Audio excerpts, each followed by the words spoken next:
ओम शांति। 12/8/2023 आज के मुरली के महावाक्य हैं। मीठे मीठे प्यारे प्यारे श्री बाबा ने कहा, मीठे बच्चे, 21 जन्मों के लिए पुण्य का खाता जमा करना है। योग बल से पापों के खाते को भस्म करना है, इसलिए अंतर्मुखी बनो। मुरली का प्रश्न है, किस श्रीमत का पालन करने से वाणी से परे जाने का पुरुषार्थ सहज हो जाएगा? बाबा ने उत्तर में कहा, श्रीमत कहती है, बच्चे अंतर्मुखी हो जाओ, बाहर से कुछ भी ना बोलो। इस श्रीमत को पालन करेंगे तो सहज ही वाणी से परे जा सकेंगे। जितना याद करेंगे, स्वादर्शन चक्र फिराएंगे, उतना कमाई जमा होती जाएगी। याद के लिए अमृत वेले का समय बहुत अच्छा है। उस समय उठकर अंतर्मुखी बन आत्म स्वरूप में स्थित होकर बैठ जाओ। गीत है तूने रात गवाए। ओम शांति। बाबा कहते हैं, यह कौन समझाते हैं कि अंतर्मुखी हो जाओ, बाहर से कुछ भी ना बोलो, अपना आत्मा के स्वरूप में स्थित होकर बैठो। बाप बच्चों से कहते हैं, मुख से कुछ भी बोलो नहीं। राम राम आदि तो बहुत कहते आए, परंतु उस कहने से भी मनुष्य पावन नहीं बन सकते। खूब रामायण पढ़ी, खूब भजन कीर्तन करे, खूब सत्संग किया, खूब संत महात्माओं की बातें भी सुनी, शास्त्र भी पढ़े और गीता भी पढ़ी और रामायण भी पढ़ी, ना तो राम बन सके और ना ही कृष्ण बन सके। गीता का भगवान कृष्ण कहा है ना भक्ति में। अब बाबा तो कहते हैं वो तो गलत है ना। तो आप ना तो रामायण पढ़कर कभी सीता बन पाए और ना कभी राम बन पाए, हाँ? और ना ही बन सकते, क्योंकि राम सीता बनाने वाला तो कोई और ही है ना। तो निराकार राम परमात्मा है। अब इस तरह से बाबा क्या कह रहे हैं कि उन सब से तुम्हें कुछ फायदा नहीं है। इसलिए बाबा कहते हैं, बच्चे अंतर्मुखी हो जाओ, बाहर से कुछ भी प्राप्त नहीं होगा। बाहर कुछ भी मत बोलो। वाणी से परे जब जा सकेंगे, जब आप इस वाणी से परे रहेंगे, अर्थात आत्मा का जो संबंध परमात्मा से है, उस आत्मा की स्मृति की स्थिति में रहेंगे, तो ही आपको वो सब याद आएगा जो आपका होगा, जो आपका आने वाले समय में परमात्मा से प्राप्त होगा, है ना। तो बाबा कहते हैं, इस तरह से राम राम आदि तो बहुत कहते आए, परंतु उस कहने से मनुष्य पावन नहीं बन सकते, ना ही आपके किसी तरह के कोई आत्मा में संस्कार आए और ही नीचे गिरते आए ना। तो इस तरह मनुष्य पतित से पावन तब बन सकते जब पतित पावन बाप की या श्रीमत पर चले। पतित पावन कहने से बाप याद आता है। बाप कहते हैं कि तुम बरोबर पतित थे ना, अब तुम पावन बन रहे हो। सतयुग में कोई पतित होता नहीं। 5000 वर्ष पहले जब भारत पावन था तो और एक ही धर्म था। बाप तो सुख की ही सृष्टि रचेंगे ना। सुख करता क्या करेगा? सुख की सृष्टि रचेगा कि दुख की सृष्टि रचेगा? सुख की सृष्टि रचेगा, है ना। एक पिता अपने बच्चों को कभी भी किसी तरह का दुख दे ही नहीं सकता, और जो दुख देता तो हम कभी भी उसकी महिमा नहीं करते, है ना। भगवान हमें सुख दो, शांति दो, हाँ, हमें हमारी ये बिगड़ी बना दो, हमारे घर में ये ला दो, ये सब कुछ कर दो, हमारा ये सब काम बना दो, है ना। ऐसे नहीं कहते। बन जाता है तो हम याद नहीं करते, भूल जाते हैं, और जब बिगड़ जाती है तो तुरंत याद आ जाती है, और हम फिर दोषी भी उसे ही ठहरा देते हैं, जिससे कभी सुख शांति और जिससे बिगड़ी बनाने की गुहार लगाते, प्रार्थना करते हैं। ये हमारी भूल है। बाबा कहते हैं, इस तरह से जो भी है तो कोई भी यहाँ क्या बोलते हैं बाबा कि सतयुग में कोई पतित तो होता नहीं, और अभी तुम सतयुग के लिए पावन बन रहे हो। 5000 वर्ष पहले जब भारत पावन था तो बाबा कह रहे हैं कि एक ही क्या था, धर्म है ना, तो एक धर्म होने से लड़ाई आदि नहीं होती थी। तो भारत सुखधाम था।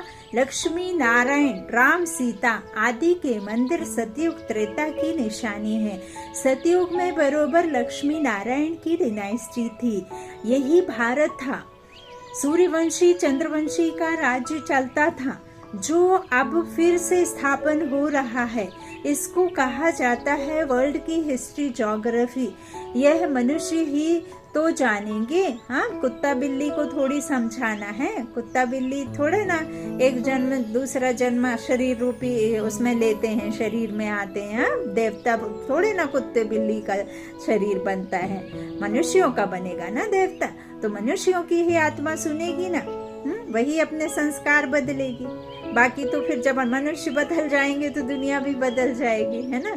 तो जैसे आपकी सोच रहेगी, बाबा कहते हैं ना वृत्ति से सृष्टि की रचना होती है ना, तो इस तरह से बाबा कहते हैं कि इस तरह से जो 5000 वर्ष पहले की बात बाबा कह रहे हैं, तब पावन था, एक धर्म था। बाप तो सुख की ही सृष्टि रचेंगे ना, भारत सुख धाम था, है ना। अच्छा, तो बाबा क्या कह रहे हैं कि जो यही भारत था जिसमें सूर्यवंशी चंद्रवंशी का राज्य चलता था, जो अब फिर से स्थापन हो रहा है, इसको कहा जाता है वर्ल्ड की हिस्ट्री ज्योग्राफी। यह मनुष्य ही तो जानेंगे। मनुष्य नहीं जानेंगे तो जानवर से भी बदतर कहा जाएगा। बाप को जानने लिए कितने धक्के खाते हैं, हा? फिर भी क्या होता है, परंतु जान नहीं सकते। तुम बाप के बच्चे बने हो तो बाप अपना परिचय देते हैं। पहले परिचय नहीं था तो इसका परिणाम क्या हुआ, आर्फन नास्तिक निधन के बन जाते, और अभी तुम बाप के बने हो, है ना। बाबा कहते हैं बाप से वर्षा ले रहे हो, बड़ा भारी वर्षा है। 21 जन्म स्वर्ग की राजाई मिलती है। हाँ, राजधानी 21 जन्म के लिए मिलती है, कोई कम बात है क्या।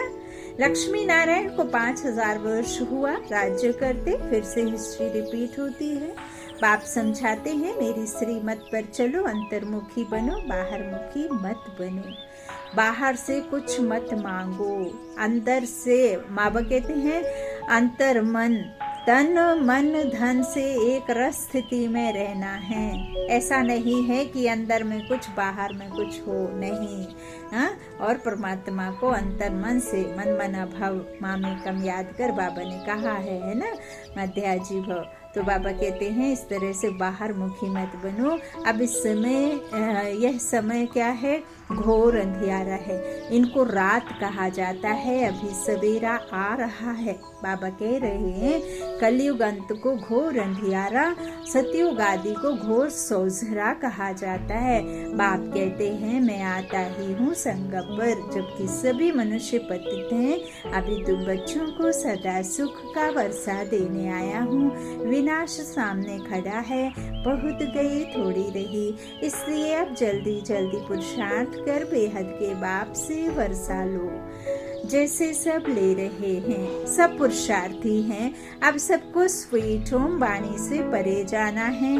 वह है हम आत्माओं का घर, निर्वाण धाम। धाम में कोई एक नहीं रहते, धाम में कोई एक नहीं रहते, कोई एक आत्मा रहने की जगह नहीं है। जो इस संसार में इतने सारे शरीर ने आत्मा ग्रहण करी है ना, जीवात्मा जीव लिया ना, तो बाबा कहते हैं कि कोई जो धाम है ना वो एक का नहीं होता है ना। तो इस तरह से वहाँ तो बाबा कहते हैं निराकारी दुनिया है, तो उस निराकारी दुनिया में कितनी सारी आत्माएं रहती हैं। जैसे हम इस दुनिया में शरीर के साथ रहते तो दुनिया बनी ना, एक इंसान रहता तो आप उसे दुनिया कहते नहीं कहते ना। तो इसी तरह से बाबा कहते हैं वो निर्वाण धाम, तो वहाँ कोई एक नहीं रहते। जितने भी जीव आत्माएं हैं ये सभी शरीर छोड़ जाएंगे और अपने घर बाबा के पास। यह है निराकारी झाड़। बाबा कहते जैसे चित्र में झाड़ भी दिखाया जाता है, वह है हम आत्माओं का घर शांति धाम, फिर हम आएंगे सुख धाम। अभी 84 जन्मों का चक्र पूरा होता है। कलयुग के बाद सतयुग जरूर आएगा ना, द्वापर के बाद कलयुग जरूर आएगा। बाप कहते हैं मैं कल्प कल्प कल्प के संगम युगे आता हूँ, पुरानी दुनिया का विनाश करता हूँ। जब तक नई दुनिया स्थापन हो जाए तब तक इस पुरानी दुनिया में रहना पड़े। तो बाबा कहते हैं अभी जो 84 जन्म का चक्र जो है वो संगम युग चल रहा है, तो अब क्या हुआ, वो 84 चक्र पूरे होते हैं। और बाबा कहते हैं कि कलयुग के बाद सतयुग जरूर आएगा, है ना। तो बाबा कह रहे हैं कि जो निराकारी दुनिया है, जो शांति धाम है, निर्वाण धाम, उसमें कोई एक नहीं रहते ना। तो जितने हम जीव आत्माएं हैं जिन्होंने शरीर पहना है वो सब वहीं रहते हैं। तो जैसे चित्र में झाड़ दिखाया गया, वो है हम आत्माओं का घर शांति धाम, फिर हम आएंगे सुख धाम में। तो बाबा कहते हैं अभी यह चक्र पूरा होता, कलयुग के बाद सतयुग जरूर आएगा ना। तो द्वापर के बाद कलयुग जरूर आएगा। बाप कहते हैं मैं कल्प कल्प कल्प के संगम के आता हूँ, पुरानी दुनिया का विनाश कराता हूँ। बाबा करते नहीं है। जब बाबा ये तीसरे नेत्र का ज्ञान दे देते हैं तो जो विकारी दुनिया है वो क्या होती है, सृष्टि परिवर्तन होने लग जाती है। और इस त्रिनेत्र के आने से हम पवित्र आत्माएं, बाबा के जो बिछड़े हुए बच्चे थे, वो वापस पतित से पावन बनना शुरू हो जाती हैं, संस्कार लेते जाती हैं। और जो बाकी नहीं लेती हैं तो फिर उनको तो जाना पड़े, तभी तो फिर एक धर्म आएगा, है ना। एक धर्म खत्म होंगे तो एक धर्म आएगा।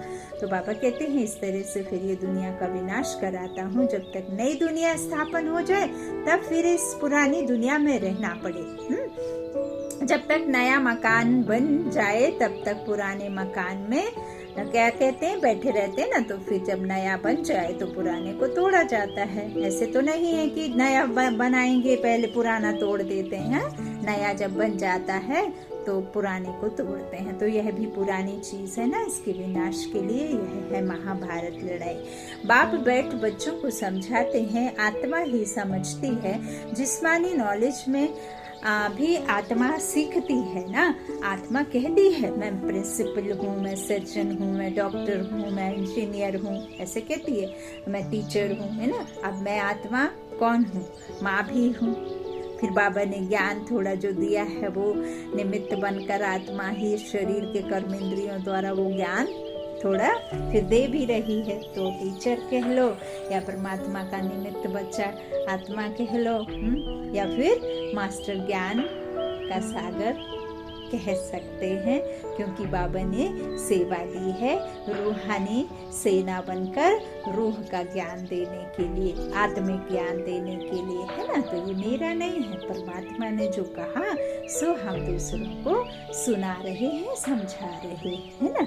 तो बाबा कहते हैं इस तरह से जो भी है इसके भी जो पुरानी चीज है ना, तो उसे क्या करा जाता है, तोड़ा जाता है। तो बाबा कहते हैं इसीलिए फिर इस तरह से आत्मा ही कहती है कि मैं फलानी हूँ, ढिकानी हूँ। तो आत्मा की नॉलेज ना होने कारण देह अभिमानी हो जाते हैं कि मैं उमा हूँ, मैं रमेश हूँ, मैं सुरेश हूँ, मैं माँ हूँ, मैं बेटी हूँ, मैं पत्नी हूँ, मैं जो भी इस तरह से नाम फिर शरीर पर पड़ जाते हैं और फिर रिश्ते पड़ जाते हैं ना। तो फिर मेल और फीमेल बस होते हैं, है ना। लेकिन फिर वो और धर्मों में और कर्म में और इसमें परिवार में आते तो फिर उनका एक ही आत्मा देखो कितने सारे पार्ट बजाती है। एक बच्चा जब छोटा होता है तो उसे बच्चा कहकर बुलाते, फिर वो थोड़ा बड़ा होता है तो उसका नाम पुकारने लग जाते हैं। फिर वो स्कूल जाता है तो उसे छात्र कहते, स्टूडेंट बन जाता है। फिर वही बच्चा अगर पढ़ाने लग जाए तो टीचर बन जाता है। वही बच्चा अगर पढ़ जाए तो फिर उसे डॉक्टर भी कहने लग जाते हैं, है ना। फिर उसे अनेका नाम, उस अनेक आत्मा जो पार्ट बजाती है, लेकिन फिर वो शरीर का नाम से ही पुकारे जाते। फिर उसकी शादी होती है तो वो फिर पिता भी बनता है। हाँ, पति भी बनता है और वो फिर दादा भी बनेगा, है ना। इस तरह से तो कितने सारे फिर एक आत्मा शरीर में आकर के पार्ट बजाती है ना। तो इस तरह से बाबा कहते हैं कि मैं फलाना हूँ ढिकाना हूँ, इस तरह से। तो आत्मा की नॉलेज ना होने कारण फिर देह पर हम समझ लेते हैं। तो आत्मा ही संस्कार ले जाती है, तुम बच्चे समझते हो। श्री बाबा हम आत्माओं को समझा रहे हैं। हम आत्मा या पुराना शरीर छोड़ फिर नया जाकर लेंगी। अभी हम श्याम हैं, फिर सुंदर बनेंगे, सुंदर से श्याम बनते हैं, 84 जन्म लग जाते हैं। फिर बाबा काम चिता से उतार ज्ञान चिता पर बिठाए गोल्डन एज का मालिक बना देते हैं। बेहद का बाप जरूर बेहद का वर्षा देगा ना। बाप तो ऊंचते ऊंच है, कहते हैं बच्चों के लिए बैकुंठ की सौगात लाए हैं, हथेली पर बहिष्ट लाया हूँ। सेकंड में तुम बच्चे साक्षात्कार कर लेते हो कितने ढेर ब्रह्मा कुमार कुमारियां हैं, जरूर ब्रह्मा के बच्चे हैं और शिव बाबा के पौत्र हैं। तुम कहते हो हम शिव बाबा से वर्षा लेते हैं, वही सर्व का सदगति दाता है। राजयोग सिखलाते हैं, निराकार कैसे सिखलाए, इसलिए ऑर्गन्स द्वारा पढ़ाते हैं। सृष्टि चक्र की नॉलेज देते हैं, जिसको परमात्मा सुप्रीम सोल कहते हैं, उनकी ही सारी महिमा है। ज्ञान का सागर पतित पावन वह है, तो जरूर आना पड़े। तुमको भी मास्टर सुप्रीम अथवा पावन बनाते हैं। वह है बेहद का बाप, जिसको सभी भक्त बुलाते हैं। सभी भक्तों का बाप वह भगवान है, परम पिता परम आत्मा परमात्मा है। तो अगर उनको सर्वव्यापी कह देते तो फिर वर्षा कैसे मिलेगा। मनुष्य को भगवान नहीं कह सकते। श्री कृष्ण को भी दैवी गुण धारी मनुष्य कहा जाता है, वह है फर्स्ट प्रिंस। सभी उनको झूले में झुलाते हैं, शिव बाबा को कभी झुलाते नहीं होंगे, क्योंकि वह कभी बच्चा बनता नहीं। यह तो साक्षात्कार कराते हैं समझाने के लिए। हम तुम्हारा बच्चा हूँ, तुम हमको अपना वारिस बनाएंगे, हाँ बलिहार जाएंगे तो भी बलिहार बाबा कहते हैं अपना वारिस बनाएंगे, बलिहार जाएंगे तो मैं भी बलिहार जाऊंगा। बलिहार जाते हैं तो जैसे मैं तुम्हारा बालक हो गया, है ना।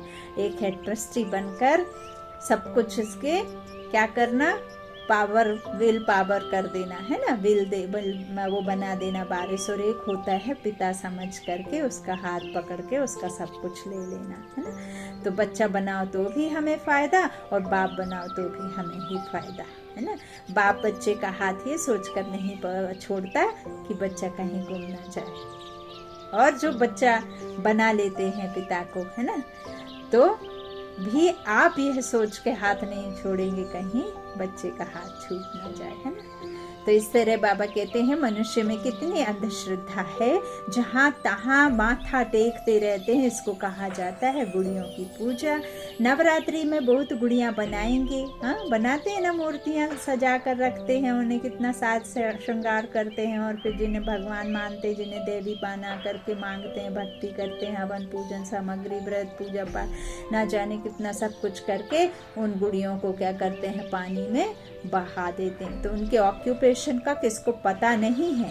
4-6 भुजा वाली देवी थोड़े ही हैं, हाँ थोड़े ही होती हैं। देवी देवता भी हम आप समान ही होंगे, सिर्फ विकारी रूप वहाँ पर ये 5 विकार जो है वो रावण रूपी विकार नहीं होंगे, वहाँ निर्विकारी होंगे, वहाँ भोग नहीं होगा, योग होगा और योग से ही फिर बच्चे भी होंगे। बाबा कहते हैं यह सब जो भी 4-6 भुजा वाले हैं ऐसे कोई नहीं होता। और फिर तलवार आदि दे देते हैं। देवता हिंसक थोड़े ही होते हैं। शास्त्रवादियों ने उन्हें भी हिंसक बना दिया है। नेपाल में भी काली को पूजते हैं, फिर ऐसे हैं थोड़े ही। मम्मा ऐसी काली जी वाली है, हाँ थोड़े ही। मनुष्य तो मनुष्य ही होता है। ब्रह्मा विष्णु शंकर हैं, सूक्ष्म वतनवासी, बस और कोई चीज ही नहीं है। फिर 8-10 भुजा वाले कहाँ से आए। यह सब भक्ति मार्ग के अलंकार बनाते हैं। पैसा कमाने के लिए कुछ तो चाहिए ना। फिर किस्म किस्म के चित्र बैठ बना देते हैं। वहाँ ही देखो सुंदर श्री कृष्ण का मंदिर, यहाँ ही सांवरे श्री कृष्ण का मंदिर, हाँ बाबा कहते कारण तो चाहिए ना, कितनी अंधश्रद्धा है। अब भक्ति मार्ग खत्म हो ज्ञान मार्ग जिंदाबाद होता है। अब बाबा कहते हैं कि जैसे राम है, राम एक गोरा भी है, एक काला भी है। राम सेम है, लेकिन फिर उसे कहीं गोरा कहीं काला कर दिया, जबकि बाबा ने हमें बताया है कि श्याम और सुंदर क्या है ना। अभी जो भक्ति के राम श्याम कृष्ण है वो सब कैसे हैं, पतित हैं कि नहीं है ना। लेकिन जो कृष्ण सतयुग का था वो कैसा था, गोरा था ना, आत्मा कैसी थी, पावन थी ना, पुण्य आत्मा थी। राम कैसी थी, पावन आत्मा थी। लेकिन अभी तो हर किसी को नाम देते हैं, है ना। और देखो चित्रों में भी बाबा कहते काला गोरा श्याम सुंदर सब बना देते हैं ना। तो भासना तो है, लेकिन उसका यथार्थ कुछ नहीं जानते। अब बाबा कहते हैं काली माँ को दिखा दिया है, तो जो माँ ब्रह्मा सरस्वती मम्मा है उनकी जीभ काली है क्या, वो जीभ निकाल के ऐसे बैठी रहती हैं क्या, हाँ। तो जगदम्बा जो है, तो बाबा कहते इस तरह से देखो क्या क्या बना दिया है ना। तो ये सब जो बाबा कहते भक्ति मार्ग का है, अंधश्रद्धा है। बाबा कहते हैं भक्ति खत्म हो ज्ञान मार्ग होता है तो फिर वो है जिंदाबाद है।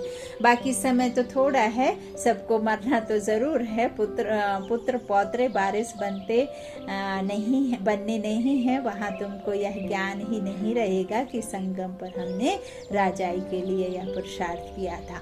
वहाँ तो पवित्र सृष्टि चल पड़ती है। यहाँ तुम जानते हो कि बरोबर हम बाबा की राजधानी के हकदार हैं। यहाँ यह पता नहीं रहेगा कि कौन से कर्म किए थे। क्या बाबा कहते हैं वहाँ हम चले जाएंगे ना सतयुग में, तो वहाँ हमें थोड़े ना पता रहेगा कि हम फिर से दुखी भी होंगे, फिर हम त्रेता में भी जाएंगे, फिर द्वापर में आएंगे, कलयुग संगम होगा, हमें सुख दुख ऐसे सब मिलेगा, ऐसे भक्ति करेंगे, कुछ भी पता नहीं रहेगा। बाबा कहते हैं वहाँ पे, है ना।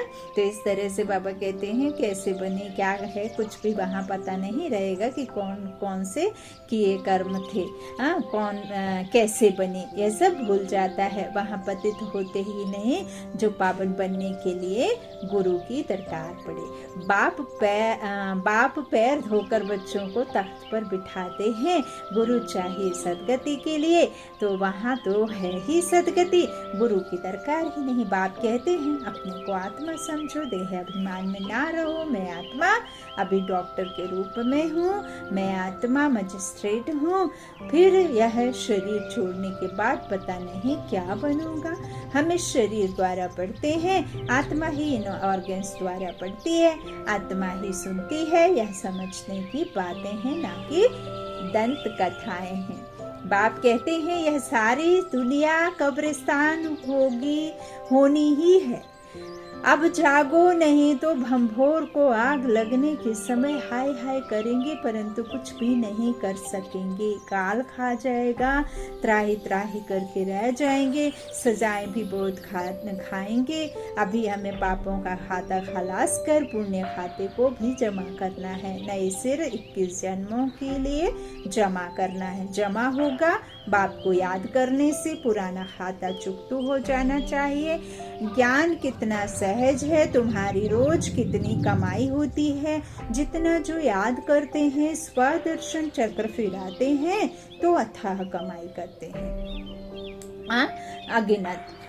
वहाँ कोई गिनती थोड़ी ही होती है। बाबा ने कहा भी है कि जितने में माउंट आबू है, 400 एकड़ में जो मधुबन की धरनी है, उतनी मेरे एक बच्चे के पास रहेगा। फिर चाहे वो राजा में हो चाहे प्रजा में हो, उतना धन और उतनी अचल संपत्ति एक एक बच्चे के पास होगी, क्योंकि तुम पूरी दुनिया के मालिक रहोगे। कोई ऐसा नहीं है कि एक मुंबई बराबर शहर तुम्हारा होगा या एक दिल्ली बराबर तुम्हारा बच्चों का होगा, नहीं। ये सब प्लॉट है, ये सबको जाना है। और तुम बच्चे पूरे विश्व पर एक चांद एक सूरज होगा और एक धरती एक आसमान होगा, है ना। ऐसा हमारा जहान होगा, ऐसा हमारा सोने का भारत होगा, है ना। ऐसे हमारी स्वर्ण उम्र होगी, ऐसे हमारी सतयुगी दुनिया होगी, है ना। बाबा कहते हैं इस तरह से क्या है, तो इस तरह बाबा समझाते हैं कि तुम्हारी जो भी है ना, तो पुराना हिसाब चुकतू हो जाना चाहिए, है ना। तो 21 जन्मों के लिए जमा करना है तो कैसे होगा? बाप को याद करना है, पुराना खाता चुकता हो जाना चाहिए। ज्ञान तो कितना सहज है, तुम्हारी रोज कितनी कमाई होती है, जितना जो याद करते हैं, स्वदर्शन चक्र फिराते हैं तो अथाह कमाई है। हाँ, बाबा फिर से देखो कितना समझाते हैं। बाबा कहते वहाँ आपकी जो संपत्ति होगी ना, उसकी गिनती नहीं होगी। अभी झोपड़ियों में बैठे हैं, फिर महलों में बैठेंगे, दीवारें भी पूरी सोने की होंगी, हीरे मोती से जड़ित महल होंगी। हाँ, जो नक्काशी करते हैं ना आजकल, ये क्रॉकरी वाला मटेरियल लगा के करते हैं, हाँ, तो वो नक्काशी हीरे मोती की होगी, बाबा कहते हैं, दीवारों में, घर के महलों में, है ना। तो फर्क तो रहता है ना, झोपड़ी और महल में। ब्रह्मा द्वारा नई दुनिया स्थापन हो जाएगी तो पुरानी दुनिया का विनाश हो जाएगा। अभी की बात है ना, राजधानी की स्थापना हो जाएगी तो फिर जिसने जितना पुरुषार्थ किया सो किया, फिर विनाश हो जाएगा। इसलिए अब गफलत नहीं करनी चाहिए, सवेरे उठकर याद में बैठ जाना चाहिए। जितना याद का चार्ट रखो उतना अच्छा है, फिर उतना ही ऊंच पद पाएंगे। शिव बाबा के गले का हार बनेंगे। दिल दर्पण में देखना है कि मैं लायक बना हूँ लक्ष्मी नारायण को बनने। हम बाबा मम्मा जैसे सर्विस करते हैं, किस्म किस्म के फूल हैं। यह बागवान बाबा का ह्यूमन गुलशन है। कहेंगे देखो कुमार का मनोहर कितने अच्छे अच्छे फूल हैं। यह रतन जोत है। बाबा हम बगीचे को देखते, फिर उस बगीचे में जाकर फूलों को देखते हैं। बागवान जांच करते हैं फूलों की, तो बच्चों को फॉलो करना चाहिए। नंबर 1, 2 फूल कौन कौन है? हाँ? ऐसा बनना चाहिए। 21 जन्मों के लिए राजाई पद पाना कोई कम बात थोड़े ही है। अथाह सुख है। विश्व का मालिक बनना है, यह स्कूल है। उस जिस्मानी पढ़ाई के साथ यह रूहानी पढ़ाई करो। टीचर्स के हमेशा अच्छे मैनर्स होते हैं, ऑनेस्ट होते हैं। स्कूल में अंधश्रद्धा की बात नहीं। वहाँ बैरिस्ट्री पढ़ते, इंजीनियरिंग पढ़ते। यहाँ तुम राजाओं का राजा बनने के लिए पढ़ते हो। सन्यासी तो कह देते हैं ईश्वर सर्वव्यापी है, बस खेल ही खत्म। बेहद का बाप बच्चों को समझाते हैं, बच्चे यह अंतिम जन्म पवित्र रहो, तुम बहुत सर्विस कर सकते हो। यहाँ भी एजुकेशन डिपार्टमेंट है, यह भी गॉडली एजुकेशन है। तुम बच्चे हो राज ऋषि, वह तो घर बार छोड़ देते हैं। तुम घर में रहते सारी दुनिया का त्याग करते हो। तुम्हारी बुद्धि में अब नई दुनिया है जो बाप ही बनाते हैं, इसलिए बाप कहते हैं तुम मुझे याद करो। यह पुरानी दुनिया खलास हो जाएगी।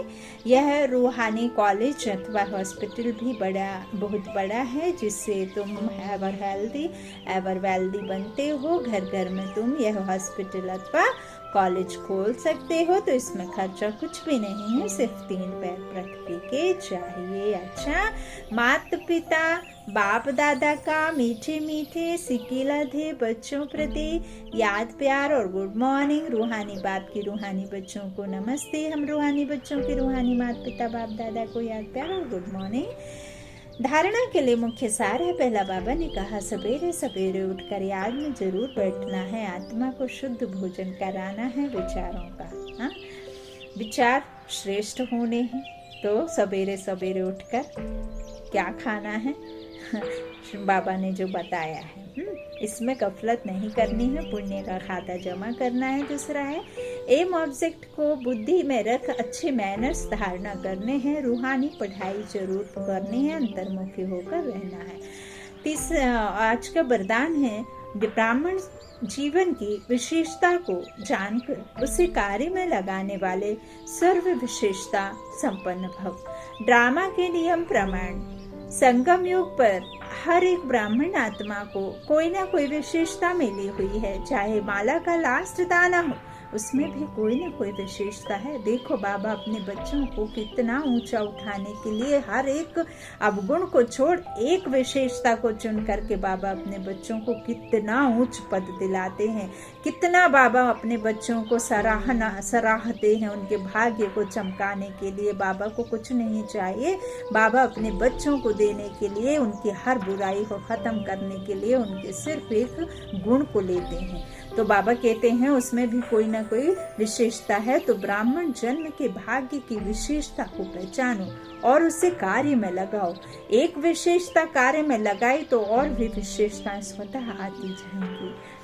एक के आगे बिंदी लगाते लगते सर्व विशेषताओं में संपन्न बन जाएंगे और ये दुनिया सतयुगी हो जाएगी। स्लोगन है मन मना भव के मंत्र की सदा स्मृति रहे तो मन का भटकना बंद हो जाएगा। मन मना भव के मंत्र की सदा स्मृति रहे तो मन का भटकना बंद हो जाएगा। अच्छा, ओम शांति, ओम शांति। शुक्रिया बाबा, शुक्रिया बाप दादा, ओम शांति।